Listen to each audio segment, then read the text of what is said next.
What's cracking, ladies and gentlemen? It's your boy Chris Scott next, and today some stuff happened. Today's video is going to be about the two massive trades that happened today in the association, and without any further ado, let's get into it. As always, hit the like button so the YouTube algorithm will bless your boy. Also hit the subscribe button and turn on the noti bell so you get notified when I upload. And with all that being said, let's get into it. Okay, first trade that was announced today was the Pelicans-Blazers trade that sent Josh Hart, Tomas Satoransky, Nickeil Alexander-Walker, I don't know. This dude. A 2022 protected first-round pick and 2 second-round picks. And the Pelicans received CJ McCollum, Larry Nance, and Tony Snell. Okay, so while this trade happened while I was at school, the first thing that came to my mind is that Dame may leave this offseason. And I know we've been saying it for like the past couple years, but this is probably the best chance of this ever happening. With CJ leaving, the Blazers are going to try to land some super big free agent in the offseason. And I wouldn't be surprised if they try to do that, as they have over $60 million in cap space.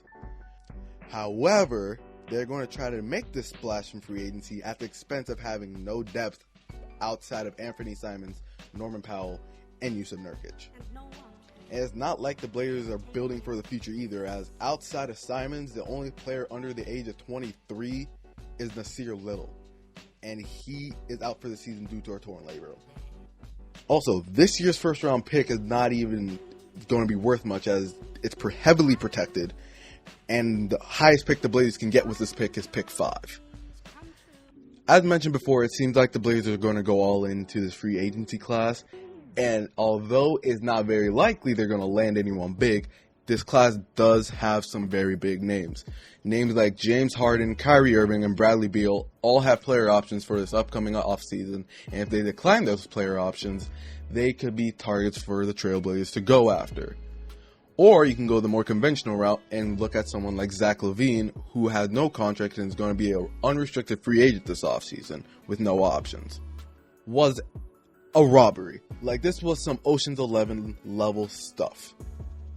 With the loss of Jrue Holiday and Lonzo Ball, the Pelicans have been struggling as of late with their guard play, mainly led by Devontae Graham. And don't get me wrong, Devontae Graham is a good point guard and all, but he's not a good point guard. And if you know the difference, you know ball. This ended up with Brandon Ingram taking a slight step back in terms of his scoring output at the expense of an increased playmaking role. Now with this trade, the Pelicans now have a guard who can bring the ball up the court and start the offense. By no means is CJ an excellent playmaker. He's not on Chris Paul's level, but he's good enough to the point where BI doesn't have to do everything on offense, you know?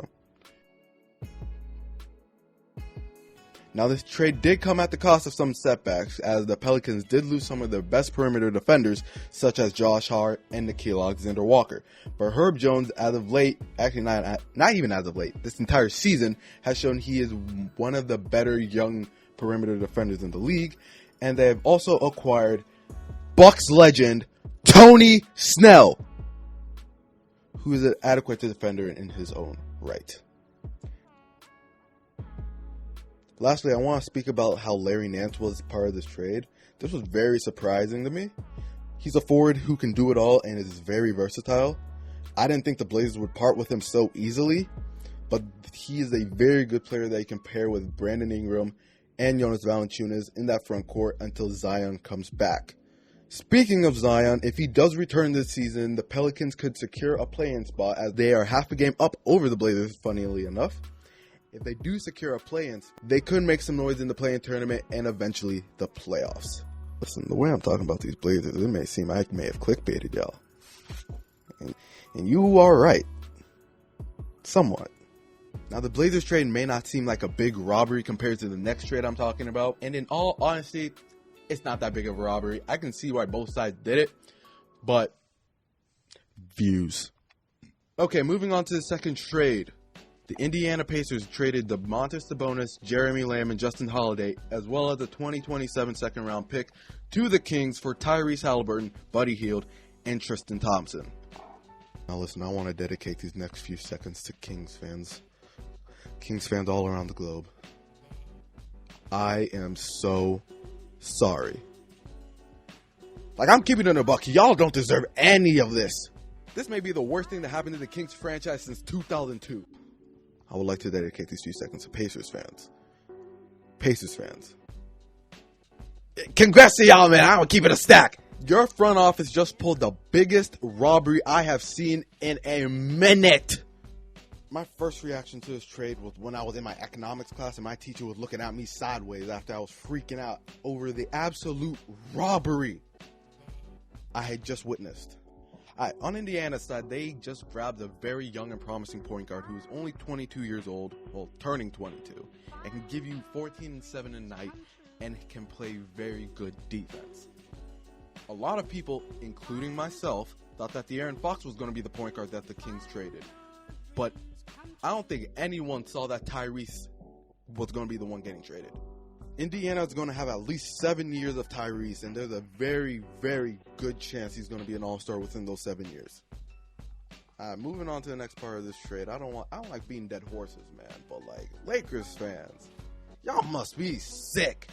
All those rumors over the summer about acquiring Buddy Hield, getting Buddy Hield from the Kings just for him to end up in Indiana. That must just be a sight for sore. That must just be sickening. It must make y'all sick. Now it's for Tristan Thompson. He really just seems to be a player that makes the balance of the contracts work out. I don't really have anything to say about this. He's probably coming off the bench or going to be bought out. But on the bright side, he's going to be in Indiana. If he be cheating in Indiana, he a different breed. All right, moving on to the Kings side of this trade. I really don't know where y'all go from here. You gave up a very promising talent. You got rid of your only tradable veteran piece. And now you have a core that consists of De'Aaron Fox, Domantas Sabonis, and Harrison Barnes. And the trade deadline is not for another couple of days, so who knows? De'Aaron Fox and Harrison Barnes may not be on the team. And we still don't know what they're going to do with Marvin Bagley. Honestly, the whole situation is a giant mess.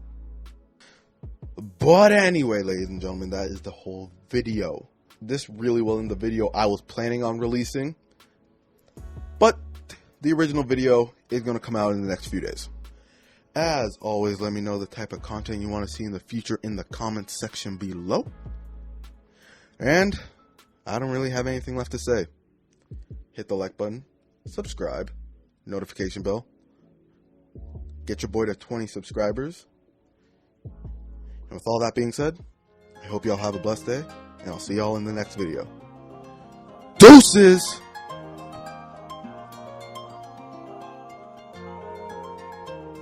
Yeah.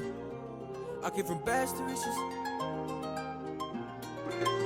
Let's go. I came from rags to riches, I had to back it up. Now everybody been standing, there ain't no challenger. I'm outstanding, I'm amazing, and everybody looking at me, they hating. I came from rags to riches, I had to back it up. Now everybody been standing, there ain't no challenger. I'm really fucking you shorty, I ain't no manager, but I can tell you the task and you plan it up.